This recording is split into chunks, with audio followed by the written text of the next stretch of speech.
విష్ణుమూర్తి, ఈయనకు శివుడు, ఈయనకు ఆంజనేయుడు. కాబట్టి భారతదేశము విశ్వగురువు కావాలని కోరుకుంటుంది.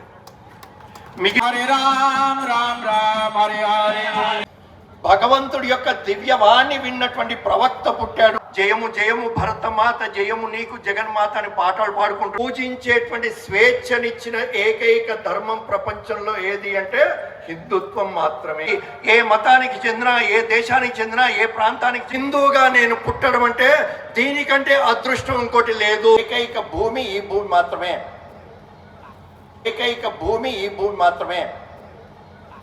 మిగిలిన ఏ దేశం అయినప్పటికీ, ఏ మతం అయినప్పటికీ భగవంతుడి యొక్క దివ్యవాణి విన్నటువంటి ప్రవక్త పుట్టాడు, భగవంతుడి యొక్క దూత పుట్టాడు. కానీ భగవంతుడు పుట్టిన ఏకైక భూమి ఏదంటే భారత భూమి మాత్రమే. అయోధ్యలో పుట్టినటువంటి శ్రీరామచంద్రుడు సాధారణమైనటువంటి మనిషి తన యొక్క తపస్సు చేత భగవంతుని ఈ భూమి మీదకి రప్పించినటువంటి ఏకైక భూమి ప్రపంచంలో భారత భూమి మాత్రమే. ఇటువంటి పవిత్రమైనటువంటి భారత భూమిలో హిందువుగా నేను పుట్టడం అంటే దీనికంటే అదృష్టం ఇంకోటి లేదు.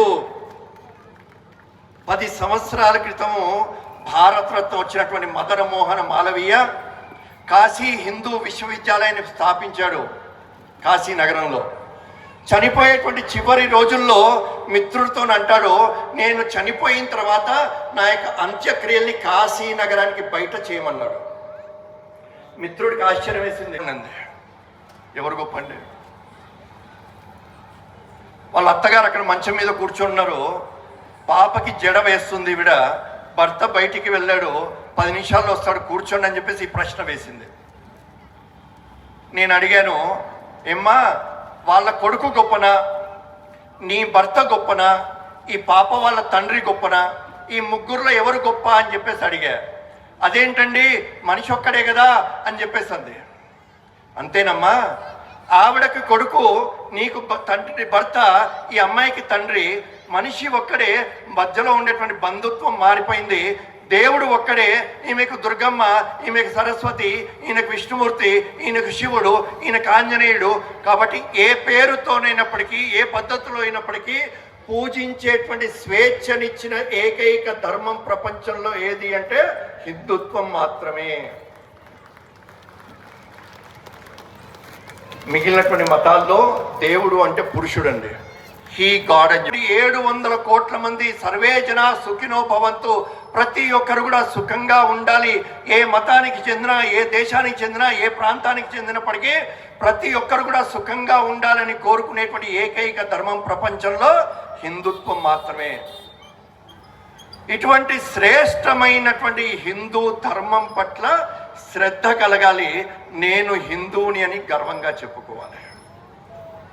మూడవది, ఆర్ఎస్ఎస్ శాఖకు వస్తే ఈ సమాజం పట్ల ప్రేమ కలుగుతుందండి.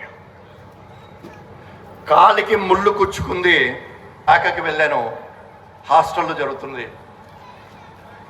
మీ శాఖ ప్రారంభమైన తర్వాత ఏం లాభం కలిగింది, ఏం మార్పు వచ్చిందని చెప్పేసి అడిగా.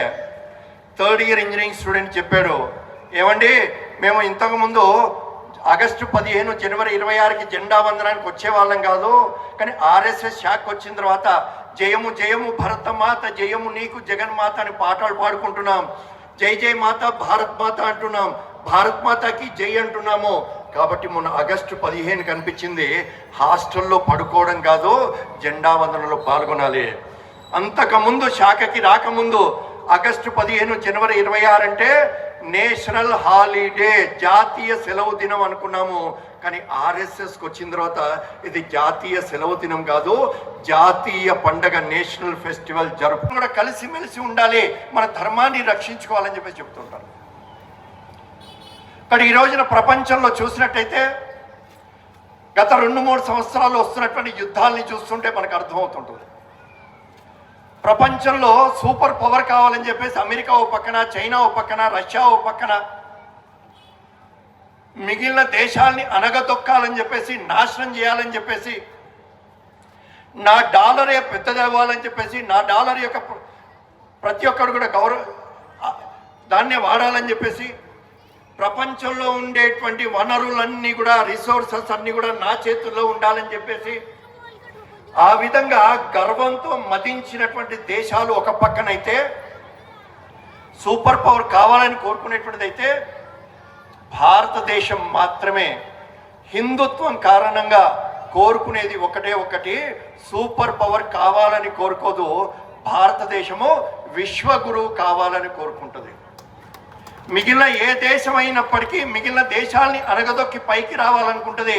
కానీ కేవలం భారతదేశం మాత్రమే నాతో పాటు ప్రపంచంలో ఉండేటువంటి 200 దేశాల్లో ఉండేటువంటి 750 కోట్ల మందిని కూడా నాతో పాటు ముందుకు తీసుకెళ్లాలని చెప్పేసి కోరుకునేటువంటి ఏకైక దేశము, ఏకైక ధర్మం భారతదేశం, హిందుత్వం మాత్రమే. అటువంటి దేశాన్ని యొక్క శక్తి ముందు ఎంత అనేది, రావణాస్త్రం నేను ఆపగలుగుతానా? ఆపలేదు. కానీ ఏమనుకుంది, ధర్మానికి ప్రతిరూపమైనటువంటి సీతమ్మ వారిని ఎత్తుకెళ్తుంటే నేను పక్కన కూర్చొని చూస్తుంటే నా జీవితం ఎందుకు ఇది అని చెప్పేసి ఎదురెళ్ళి పోరాటం చేసింది. దాని 2 రెక్కలు కూడా నరికేస్తే కింద పడిపోయి రాముడి కోసం ఎదురు చూసింది. రాముడికి సమాచారం చెప్పింది. తన జీవితం సార్థకమైంది. రాముడు తన కన్న తండ్రి దశరథుడికి అంత్యక్రియలు చేయలేదు, కానీ జటాయు పక్షికి అంత్యక్రియలు చేశాడు. జటాయు యొక్క జీవితం సార్థకమైందంటే, అంత పెద్ద పెద్ద వానరులు, లక్షల మంది పెద్ద పెద్ద రాళ్లను తీసుకొచ్చి సముద్రంలో వారధి నిర్మాణం చేస్తూ ఉంటే ఒక చిన్న ఉడత నేనేం చేయగలుగుతానని చెప్పేసి అనుకొని పక్కన చూస్తూ, రామ కార్యం జరుగుతుంది కదా, పక్కన కూర్చొని చూద్దాము, రామ భజన చేద్దాము అని అనుకోలేదు. నేను కూడా రామ కార్యంలో భాగస్వామ్యం కావాలనుకుంది. సముద్రంలో మునిగింది, ఇసుకలో దొర్లింది, ఆ ఇసుకను తీసుకొచ్చి రాళ్ల మధ్యలో వేసింది. ఎవరైనా సరే ఒక్క వానరుడు నా మీద చెయ్యి వేస్తే, నా మీద కాలు వేస్తే నేనేమైపోతా అని చెప్పేసి భయపడి ఉంటే రాముడి యొక్క దృష్టి ఆ ఉడత మీద పడేది కాదండి. ఆ విధంగా రాముడి యొక్క కార్యంలో అది పనిచేసింది కాబట్టి రాముడు ఆ ఉడతని చూశాడు, ఉడతని తన చేతిలోకి తీసుకున్నాడు, దాని మీద నిమిరాడు, 3 గీతలు పడ్డాయి. ఉడత జీవితం సార్థకమైంది. హరే కృష్ణ హరే కృష్ణ కృష్ణ హరే హరే, హరే రామ రామ రామ హరే హరే, హరే కృష్ణ కృష్ణ కృష్ణ హరే హరే, హరే రామ రామ రామ హరే హరే, హరే కృష్ణ కృష్ణ కృష్ణ హరే హరే, హరే రామ రామ రామ హరే హరే, హరే కృష్ణ కృష్ణ కృష్ణ హరే హరే, హరే రామ. बोले सब लोग बोलिए, महामंत्र सब लोग बोलिए, जपंडे महामंत्र जपंडे, हरे कृष्ण कृष्ण कृष्ण हरे हरे, हरे राम हरे राम राम राम हरे हरे, हरे कृष्ण कृष्ण कृष्ण हरे हरे, हरे राम राम राम हरे हरे, हरे कृष्ण कृष्ण कृष्ण हरे हरे, हरे राम राम राम हरे हरे, हरे कृष्ण. అవి అమ్ముతూ ఉండేది. ఆమెకు ఒక అలవాటు ఏంటంటే నెలకొకసారి ఫస్ట్ డే రోజు మంత్లీ నాతోటి ఏదైనా నేను బోనీ చేస్తే కనుక ఆమెకు ఆ నెలంతా బాగా డబ్బులు వస్తాయని.